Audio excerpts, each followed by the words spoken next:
BRS మాజీ MLA బాల్కసుమన్పై పెట్టిన అక్రమ కేసులో న్యాయమే గెలిచిందని సీనియర్ న్యాయవాది శ్రీకాంత్ స్పష్టం చేశారు.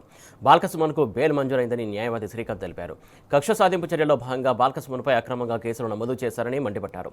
చివరకు న్యాయం ధర్మం గెలిచిందని, బాల్కసుమన్తో పాటు బీఆర్ఎస్ నేతలకు బెయిల్ వచ్చిందని న్యాయవాది శ్రీకాంత్ తెలిపారు.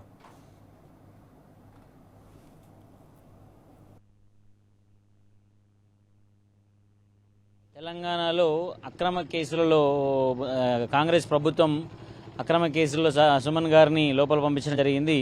దాంట్లో ఈరోజు 2 కేసుల్లో బెయిల్ వచ్చింది. ఆ బెయిల్ ఆర్డర్ కాపీని కూడా మేము జైలు అధికారులకు అందించడం జరిగింది.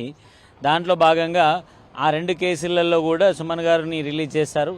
తర్వాత ఇంకొక కేసు చెన్నూరుకు సంబంధించిన కేసులో 5వ తారీఖు రోజు బెయిల్ పిటిషన్ హియరింగ్ విచారణకు అక్కడ ఉంది చెన్నూరు కోర్టులో. 5వ తారీఖు రోజు కూడా అది అయిపోతుంది. 6వ తారీఖు రోజు రిలీజ్ అయ్యే అవకాశం ఉంది. తర్వాత విషయం ఏంటి అని అంటే, ఈ 3 కేసులలో కూడా మనం పరిశీలిస్తే న్యాయమే గెలిచింది, న్యాయం ఎప్పుడు గెలుస్తుంది అని చెప్పేసి అక్కడ జడ్జి గారు ఇచ్చిన బెయిల్ ఆర్డర్లో క్లియర్గా ఉంది.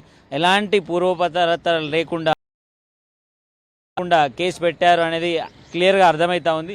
బెయిల్ ఆర్డర్లో కూడా జడ్జి గారు పూర్తిగా డిస్కషన్ చేసేసి ఇందులో ఎలాంటి పస లేదు, ఈ కేసు కూడా వట్టి కేసే, ఉద్దేశపూర్వకంగా పెట్టిన కేసు, ఇది పొలిటికల్ గెయిన్ కోసం పెట్టిన కేసు, కాంగ్రెస్ ప్రభుత్వము ఎట్లా పెట్టిందో అనేది ఆ ఆర్డర్లో క్లియర్గా రాస్తూ వచ్చేసి బెయిల్ గ్రాంట్ చేయడం జరిగింది.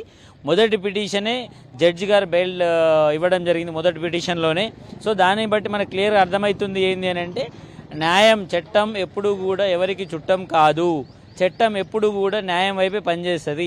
సుమన్ అనే వ్యక్తి నిర్దోషి అనే విషయాన్ని చెప్పడానికి ఇలాంటివి సంఘటనలు కూడా ఉదాహరణ తెలియజేస్తాయి. ఈ సంఘటనలో కూడా ఈ కేసు ఎలాగైతే బెయిల్ వచ్చిందో ఈ కేసు కూడా అలాగే పనికి రాకుండా పోతుంది. కాంగ్రెస్ ప్రభుత్వం కానీ అక్కడున్న పోలీసులు కానీ ఉద్దేశపూర్వకంగా పెట్టినరు అనేది ఆ కేసులో పూర్వోత్తరాలు చూస్తూ ఉంటే మనకు క్లియర్గా అర్థమవుతా ఉంది. కాబట్టి నేను అక్కడున్న అధికారులకు కానీ ఒకటి, ఇలాంటి కేసులు మీరు రిజిస్టర్ చేయకండి, ఇది తప్పుడు కేసు, మిగతా వారిని కూడా మీరు హరాస్మెంట్ చేస్తూ ఉన్నారని తెలుస్తూ ఉంది. అది కూడా మానేసేయండి. అలా చేయడం వల్ల మీ ఉద్యోగానికి ఎఫెక్ట్ వస్తుంది, మీరు ఉద్యోగాలు కోల్పోయే అవకాశం ఉంది. ఈరోజు కాంగ్రెస్ ప్రభుత్వం ఎప్పటికీ శాశ్వతం కాదు, ఇంకొక 2 సంవత్సరాల తర్వాత కూడా బీఆర్ఎస్ ప్రభుత్వం వస్తుంది. మీరు అందరూ ఇబ్బందులు పడే అవకాశం ఉంటుంది. కాబట్టి చట్టపరంగా కూడా మీరు ఏదున్నా కూడా చేయండి. చట్టం దాటి చేస్తే మీకు చాలా ఇబ్బందులు ఎదుర్కోవాల్సి వస్తాయని చెప్పేసి నేను తెలియజేస్తా ఉన్నాను.